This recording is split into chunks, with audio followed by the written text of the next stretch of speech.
के ऊपर भारी पड़ रही है। आज यहां पर आप आए हैं, ये चुनाव मात्र एक लोकसभा सीट का नहीं है, ये चुनाव मात्र गोवा का नहीं है। 7 मई को तीसरे चरण का चुनाव होगा। आपको सोचना होगा, 7 मई को आपका वोट देश के लिए होगा, आपका वोट देश के संविधान को बचाने के लिए होगा, आपका वोट देश के लोकतंत्र को बचाने के लिए होगा, आपका वोट भाईचारे और एकता के लिए होगा। आज देश का संविधान खतरे में है, ये हम कह नहीं रहे हैं, इसकी सच्चाई है। ये संविधान हमें देता है बाबा साहब अंबेडकर का कि हिंदू और मुस्लिम में यानी कि धर्मों में कोई अंतर नहीं है, जातियों में अंतर नहीं है, अमीर गरीब अंतर नहीं है, धर्म जाति भाषा कोई भेदभाव नहीं। संविधान ने हमें समान अधिकार दिए, महिला हो या पुरुष हो। लेकिन भाजपा इस संविधान को आरएसएस के संविधान से बदलना चाहती है। हम आपसे कह रहे हैं संविधान को बचाना होगा। आज प्रधानमंत्री जी आप लोकतंत्र पे हमला कर रहे हैं। 400 सीटों का दावा करने वाले झारखंड के चुने हुए मुख्यमंत्री को जेल में डाल देते हैं, चुने हुए दिल्ली के मुख्यमंत्री को बीच चुनाव जेल में डाल देते हैं। राहुल गांधी जी अगर सवाल पूछते हैं कि पूंजीपति मित्रों का 16 लाख करोड़ का कर्ज माफ हो सकता है, तो हमारे देश के अन्नदाता किसान का कर्ज क्यों नहीं माफ हो सकता? प्रधानमंत्री जी, राहुल गांधी जी सवाल करते हैं। राहुल गांधी जी की एसपीजी सुरक्षा छीन ली जाती है, सरकारी आवास घर छीन लिया जाता है, उनकी संसद सदस्यता छीन ली जाती है और उन्हें 2 साल के लिए जेल भेजने की तैयारी करते हैं। 150 सांसद लोकसभा से निलंबित कर दिए गए और मनमाने तरीकों से कानून लाकर इस देश पे थोप दिए गए। आज पूछना चाहती हूं प्रधानमंत्री जी, आपके मुद्दों में मां से महंगाई का शब्द क्यों नहीं है, लेकिन आपके भाषणों में मां से मंगलसूत्र है। डरा रहे हैं हमारी बहनों को। मैं हिंदू हूं और इस सभा में भी मैं अभी आते होते बात कर रही थी, मैं चारों बहनों को कहूंगी आइए इधर। परिचय कराया, एक हिंदू है, एक मुस्लिम है और एक ईसाई बहन है, तीनों आइए ऊपर। पूछा एक दूसरे से डरती है क्या? जो बहन हमारी मंगलसूत्र पहन कर आई है, पूछा प्रधानमंत्री जी कहती हैं ये मेरी बहन कहां से है? हाँ यहीं की है, हिंदुस्तान से। आप कहां से हैं? आप सब यही किए, पाकिस्तान बांग्लादेश से तो नहीं आई ना? अब मुझे बताइए कि प्रधानमंत्री जी अपने भाषणों में मुसलमान शब्द का इस्तेमाल करते हैं, कहते हैं ये मुसलमान घुसपैठिए हैं और डराते हैं हमारी बहनों को कि आपका मंगलसूत्र खतरे में है। हमारा न्याय पत्र जो हमारा घोषणा पत्र है वो बंद कमरों में नहीं बना, 10,000 किलोमीटर की यात्रा में रास्ते में किसान मिला, बेरोजगार युवा मिला, आदिवासी मिले, सरहद के जवान मिले, सबने अपनी बात को रखा और तब हमारा न्याय पत्र बनता है। महिला महंगाई पर बात कर रही है पर प्रधानमंत्री जी मंगलसूत्र पे बात करते हैं। ये मेरी आंगनवाड़ी में काम करने वाली बहन, कहाँ काम करती हो? बेतोड़ा कासरवाड़ा में। क्या आगे आओ, डर क्यों रही हो? आंगनवाड़ी में कहाँ? यहाँ पर पोंडा में। क्या कहाँ काम? आंगनवाड़ी वर्कर कासरवाड़ा बेतोड़ा। ये आंगनवाड़ी बहन है। हमारे न्याय पत्र में आंगनवाड़ी बहन, आशा वर्कर और मिड डे मील बनाने वाली बहनों को लिए सोचा गया, क्योंकि ये मिले थे सब लोग भारत जोड़ो यात्रा में। बोला महंगाई है, गुजारा नहीं होता है जो वेतन मिल रहा है।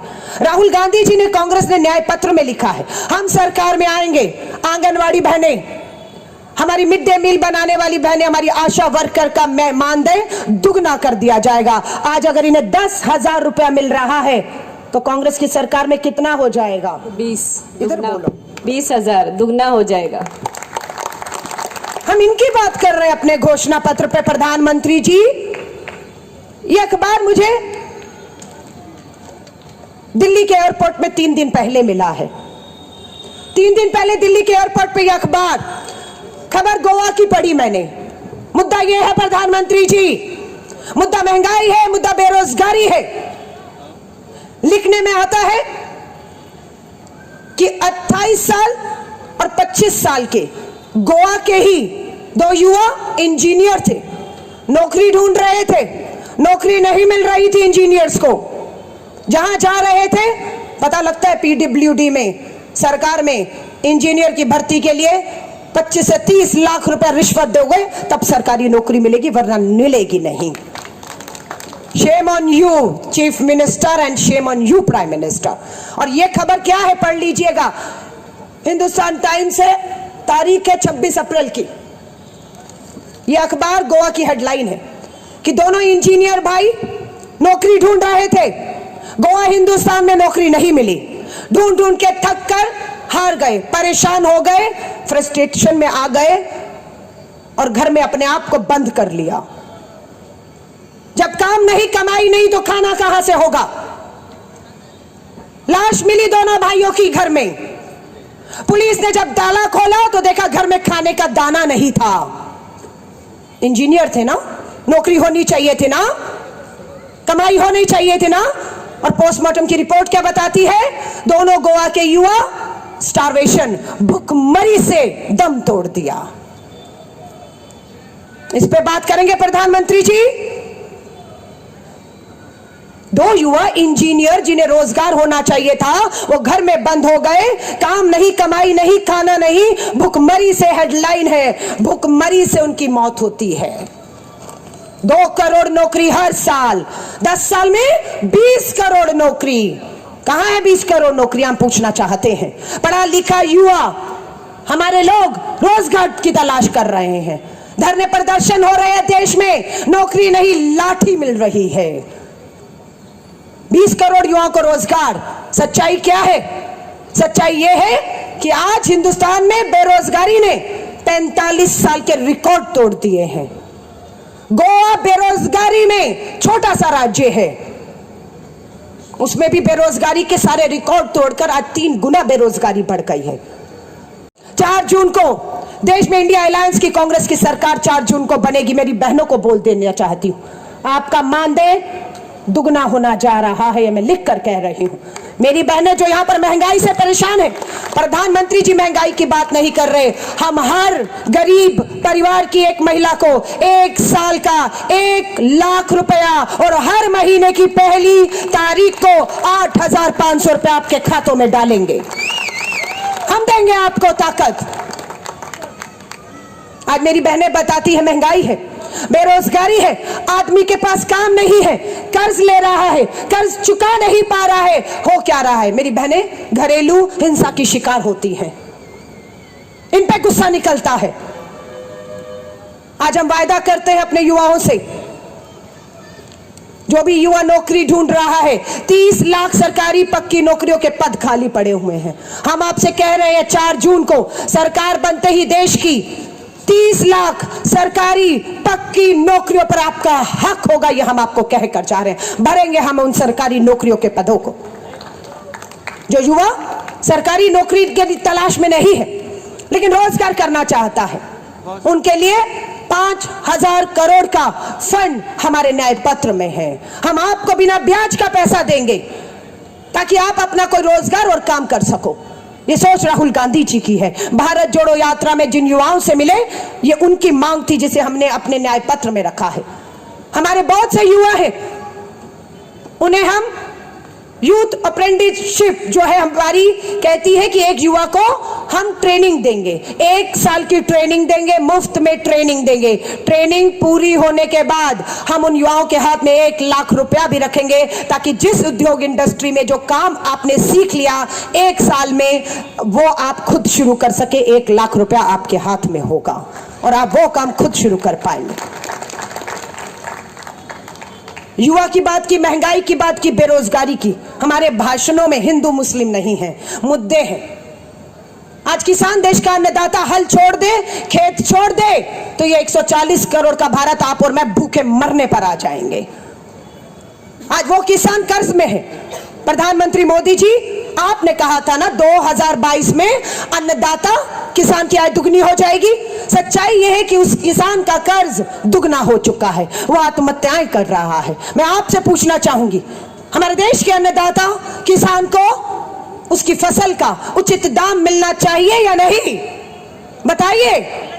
बोलिए, अपनी चुप्पी तोड़िए, क्योंकि आपकी चुप्पी, आपकी खामोशी उस तानाशाह सरकार के लिए सहमति बन गई है। उन्हें लगता है ये तानाशाह सरकार बहुमत संख्या के दम पर जो कानून लाएगी, पास करेगी, थोप देगी, ये देश चुप रहेगा, खामोश रहेगा। और इसीलिए आपकी चुप्पी, आपकी खामोशी आज सहमतियां बनी हुई हैं और तानाशाही तरीकों से कानून पास हो रहे हैं। हमारा न्याय पत्र में वादा है, कांग्रेस की सरकार आते ही हमारा अन्नदाता जो दिल्ली की दहलीज पर शहीद हुआ, 700 किसान फसल का उचित दाम मांग रहे थे, ना दाम नहीं मिला, शहीद हो गया। प्रधानमंत्री ने आविष्कार किया कि विदेश से मंगाए गए ड्रोन से कैसे सफलतापूर्ण आंसू गैस के गोले किसानों पर छोड़े जा सकते हैं, और छोड़े गए। ड्रोन से आंसू गैस के गोले छोड़े गए दिल्ली के अंदर किसानों के ऊपर। आज हमारा वायदा है, अगर आपका एक वोट 7 मई को किसानों को समर्पित हुआ तो मैं आपको भरोसा दिला रही हूं, आपका एक वोट हमारे किसानों को उनकी फसल का उचित दाम, एमएसपी पे कानून देने जा रहे हैं हम। ये आपको तय करना है कि आपका बटन किसान के लिए होगा तो उसे फसल का उचित दाम मिलेगा, एमएसपी पे कानून मिलेगा। हम किसान का एक एक पाई का कर्ज माफ कर देंगे और हम करने जा रहे हैं, लेकिन उसके लिए आपका वोट चाहिए। आपका वोट चाहिए, क्योंकि आजादी के बाद कभी भी कृषि उपकरणों पर टैक्स कर नहीं लगा था। यह भाजपा की सरकार है जिसने आते ही खाद, बीज, ट्रैक्टर, कृषि उपकरणों पर टैक्स लगाया है। हम कर्ज माफ करेंगे, हम जीएसटी टैक्स कर मुक्त कर देंगे ताकि किसान आत्महत्या ना करे, अपना खेत और हल ना छोड़े और 140 करोड़ के भारत का पेट पाल सके। मैं इस किसान के लिए आपका वोट मांगने आई हूं। मैं महंगाई से राहत देने के लिए अपनी बहनों के लिए वोट मांगने आई हूं। आपका वोट देश के, गोवा के पढ़े लिखे बेरोजगार युवाओं के लिए होगा, वो आत्महत्या न करें, इसलिए आपको अपना वोट देना है। आपको अपना वोट इस देश का निर्माण करने वाले, ये स्कूल, ये अस्पताल, ये इमारतें, ये फ्लाईओवर, ये एयरपोर्ट, ये किसने बनाए हैं? आंधी हो, तूफान हो, बारिश हो, गर्मी हो, हमारा मजदूर, हमारा श्रमिक खड़ा हुआ इन इमारतों का, इन भवनों का, इन सड़कों का, फ्लाईओवर का निर्माण करता है। आज उसके साथ अन्याय हो रहा है, उसे न्यूनतम मजदूरी नहीं मिल रही है, मनरेगा में काम कर रहा है गांव में। देश के लिए वोट है आपका। हमारा यह वायदा है कि हम सरकार में आएंगे तो इस देश के श्रमिक मजदूर को, मनरेगा में देश में गांव में काम करने वाले मजदूरों को 400 रुपया प्रतिदिन की दिहाड़ी दी जाएगी। ये कानून हम लेकर आने वाले हैं, 400 रुपया प्रतिदिन दिहाड़ी मिलेगी। युवा न्याय, नारी न्याय, किसान न्याय, श्रमिक न्याय, 5 न्याय 25 गारंटी। पांचवा न्याय है गिनती करो, जातीय जनगणना करो। जिसकी जितनी आबादी इस देश के संसाधनों पर, इस देश की संपत्ति पर, इस देश के शिक्षण संस्थानों पर, उनका उतना हक होना चाहिए। हाँ या नहीं? प्रधानमंत्री जी कहते हैं भाजपा आरएसएस, ये आरक्षण के तहत हम हिंदुओं का छीनकर मुसलमानों, दलितों और अल्पसंख्यकों को देना चाहते हैं। नहीं, जब जातीय जनगणना होगी, गिनती होगी, तो आप ही तो कहते हैं 70-75% आबादी हमारी है, हम हिंदुओं की है, ये देश हिंदू राष्ट्र होना चाहिए, तो आबादी तो हमारी है ना। अगर जाति जनगणना हो गई तो किसकी आबादी जाती है? हमारी है। किसका हक होगा इन देश के संसाधनों पर, संपत्तियों पर? हमारा होगा या नहीं होगा? लेकिन प्रधानमंत्री जी, आप जातीय जहां की मैं एमएलए विधायक रही, दिल्ली के चांदनी चौक से एमएलए, सबसे पहली चीज अगर कोई गिरवी रखी तो वो प्राचीन लाल किला जहां से आजादी का पहला तिरंगा लहराया था, उसको गिरवी रखा गया और उसके बाद पूरा देश आज गिरवी रख दिया गया। आपको सोचकर अपना एक वोट देना। डबल इंजन की सरकार बनाई आपने, 10 साल केंद्र में भाजपा, यहां पर भी भाजपा, और कह के जा रही हूं डंके की चोट पर, देश का सबसे भ्रष्ट किसी राज्य का अगर कोई मुख्यमंत्री है तो वो गोवा का मुख्यमंत्री सबसे भ्रष्ट मुख्यमंत्री है। गोवा मास्टर प्लान, कहां है गोवा का मास्टर प्लान? क्यों जनता के बीच में मास्टर प्लान की कॉपी नहीं है? क्यों गोवा के लोगों को हक नहीं ये जानने का कि गोवा का मास्टर प्लान क्या है? किस जमीन पे क्या बनेगा? कौन सी जमीन? करोड़ों की जमीन, कौड़ियों के दाम कौन से पूंजीपति मित्र को देने जा रहे हैं, ये जानने का हक है या नहीं? इन युवाओं को पता लगना चाहिए या नहीं कि आपका मास्टर प्लान गोवा का किस जमीन पर क्या बनेगा, ताकि आप भी समय से पहले वहां पर कुछ काम शुरू कर सके। लेकिन नहीं, ये प्लान गुप्त रखा गया है, सीक्रेट है। मैं चैलेंज कर रही हूं आपके गोवा के मुख्यमंत्री को, गोवा मास्टर प्लान पब्लिक करिए। लेकिन आप ऐसा नहीं कर रहे क्योंकि आपने गोवा की जमीन को, करोड़ों की जमीन को कौड़ियों के दाम पूंजीपति मित्रों को दे दिया है। अखबार पढ़ी है, लेकर आई हूं, बिरला ग्रुप यहां से अपने उद्योग इंडस्ट्री गोवा से बंद करके महाराष्ट्र चला गया है। महाराष्ट्र का युवा खुश है कि बिरला ग्रुप की बड़ी इंडस्ट्री गोवा से महाराष्ट्र आ गई है, अब उन्हें रोजगार मिलेगा। हम सोचते हैं जब कोई उद्योग इंडस्ट्री लगती है तो रोजगार आता है, और वही जब उद्योग इंडस्ट्री किसी की बंद होती है, ताले लगते हैं, तो स्वाभाविक है बेरोजगारी बढ़ती है। पता लगा बिरला ग्रुप ने क्यों पैकअप कर लिया? क्यों? क्योंकि इलेक्टोरल बॉन्ड जिसे गुप्त सीक्रेट रखना चाह रही थी ये सरकार, सुप्रीम कोर्ट ने उसका खुलासा कर दिया। और पता लगा ये सरकार यहां की चंदे से धंधा, धंधे से चंदा कर रही है कि चंदा दो धंधा लो, धंधा कर रहे हो तो चंदा दो, नहीं तो धंधा बंद कर देंगे।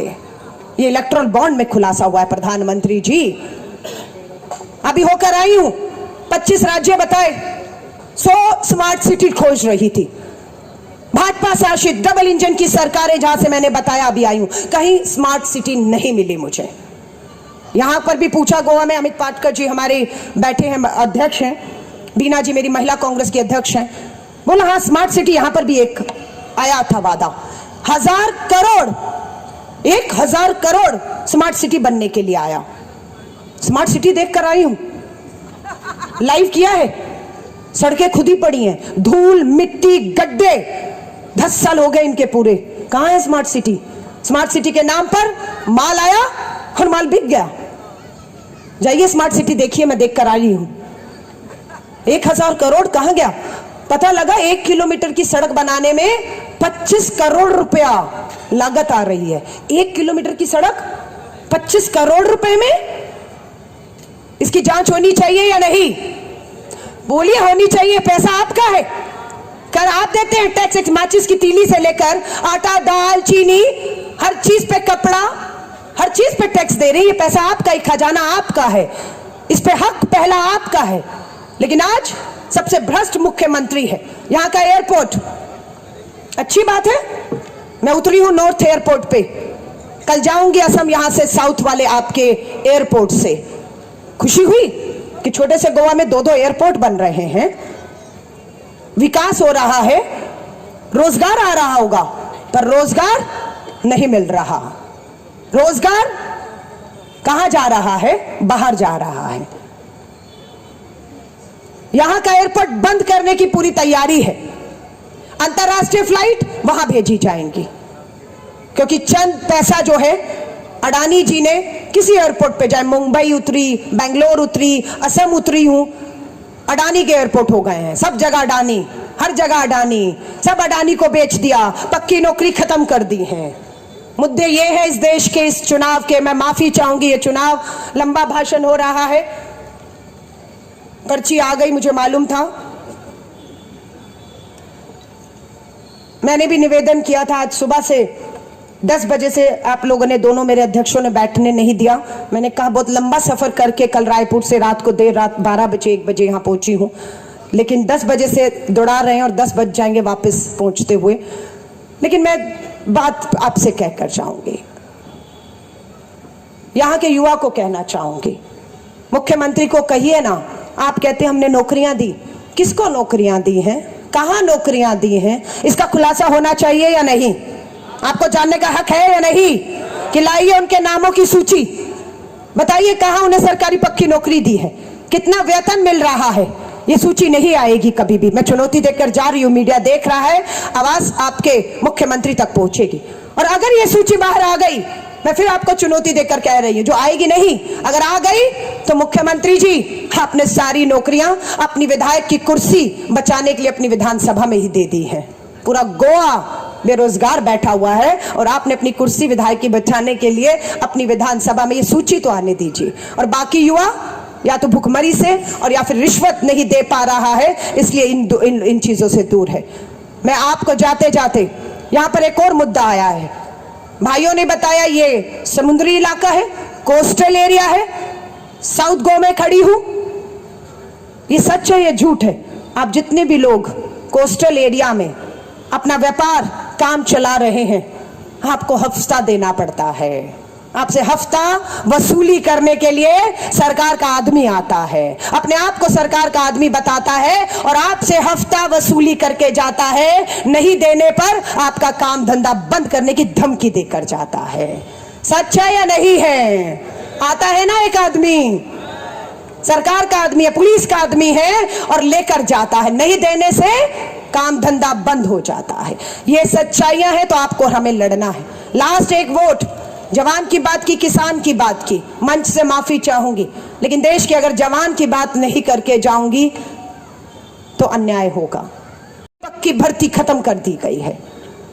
2 लाख युवा ऐसा था जो कठिन शारीरिक मानसिक परीक्षाओं को पास करके सेना की भर्ती की इंतजार कर रहा था और यह सरकार एक दिन फरमान लेकर आ गई, देश में अग्निपथ भर्ती योजना आ गई। अग्निवीर बनाएंगे, 4 साल के लिए सेना में ठेके की नौकरी देंगे।